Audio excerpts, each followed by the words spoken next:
નમસ્કાર મિત્રો, હાલ વાવાઝોડું ગુજરાતના સૌરાષ્ટ્ર કિનારે પહોંચી ગયું છે, જેના કારણે સુરત, વેરાવળ આ ઉપરાંત મિત્રો સૌરાષ્ટ્રના આજે 10 જિલ્લામાં રેડ એલર્ટ આપવામાં આવ્યું છે।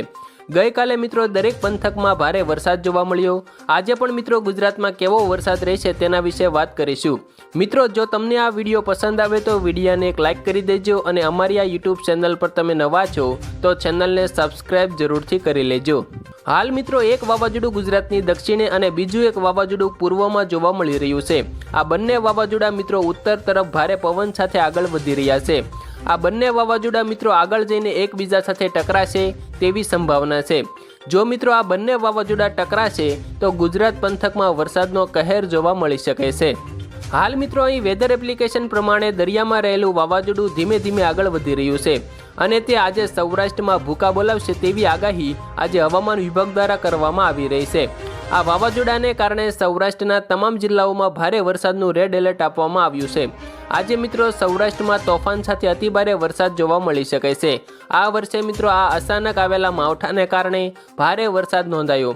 અહીં મિત્રો તમે ગઈકાલે પડેલા ભારે વરસાદના દ્રશ્યો જોઈ શકો છો।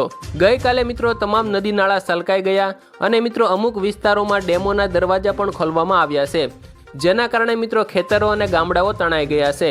આ ઉપરાંત મિત્રો સરકારે ખેડૂતોના નુકસાન અંગે પૂરેપૂરી સહાય આપવામાં આવશે તેવી પણ જાહેરાત કરી દેવામાં આવી છે। ગઈકાલે મિત્રો જીતુ વાઘાણીએ બેઠક બોલાવીને ખેડૂતોને સહાય અંગેની ઘોષણા કરી હતી। એટલે મિત્રો હું આજે તમામ ખેડૂત ભાઈઓને વિનંતી કરું છું કે તમારે જેટલું પણ નુકસાન ગયું છે તેના ફોટા પાડી લેજો, કારણ કે સહાય માટે તે ખૂબ જરૂરી રહેશે। ત્યાર પછી મિત્રો આજે હવામાન વિભાગે કરેલી નવી આગાહી પ્રમાણે હાલ 3 થી 4 દિવસ સુધી માવઠું યથાવત રહેશે।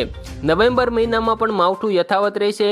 આગામી 2 થી 3 દિવસ સુધી વાવાઝોડાના ખતરા જોવા મળી શકે છે, જેના કારણે આજે મિત્રો સરકારે તમામ વિસ્તારોમાં એલર્ટ જાહેર કર્યા છે અને દરેક વિસ્તારોમાં સરકારની એક ટીમ તૈનાત કરવામાં આવી છે।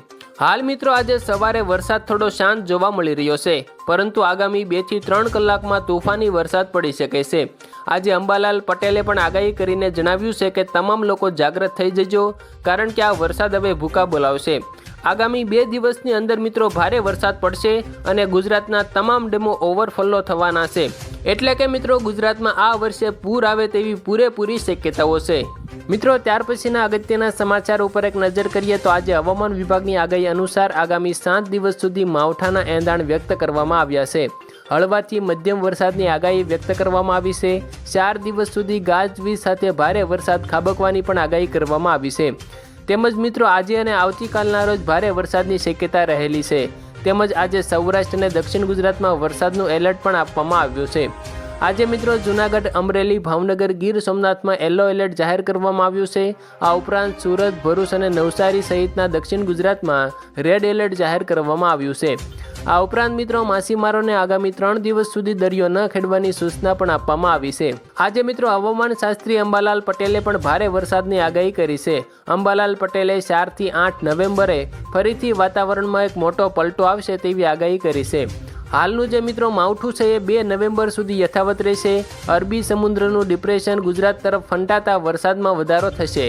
અંબાલાલ પટેલની આગાહી અનુસાર સૌરાષ્ટ્ર અને દક્ષિણ ગુજરાતમાં ભારે વરસાદ પડી શકે છે। 31 ઓક્ટોબરે એટલે કે આજે સૌરાષ્ટ્રના પશ્ચિમ, દક્ષિણ ભાગોમાં તેમજ પોરબંદર, દ્વારકા, જામનગરમાં ભારે વરસાદના એંધાણ જોવા મળી રહ્યા છે। આજે મિત્રો ગીર સોમનાથ, વેરાવળમાં પણ ભારે વરસાદ પડે તેવી આગાહી છે। તો 2 નવેમ્બરથી દક્ષિણ ગુજરાતમાં અતિભારે વરસાદમાં વધારો થાય તેવી પણ શક્યતા રહેલી છે। તો આભાર મિત્રો, આજે આપણે વરસાદના તમામ અગત્યના સમાચારોની વાત કરી। આ વિડીયો તમને પસંદ આવ્યો હશે તો આ વિડીયોને એક લાઇક જરૂર કરી દેજો અને ચેનલમાં નવા છો તો સબસ્ક્રાઈબ પણ જરૂરથી કરી લેજો।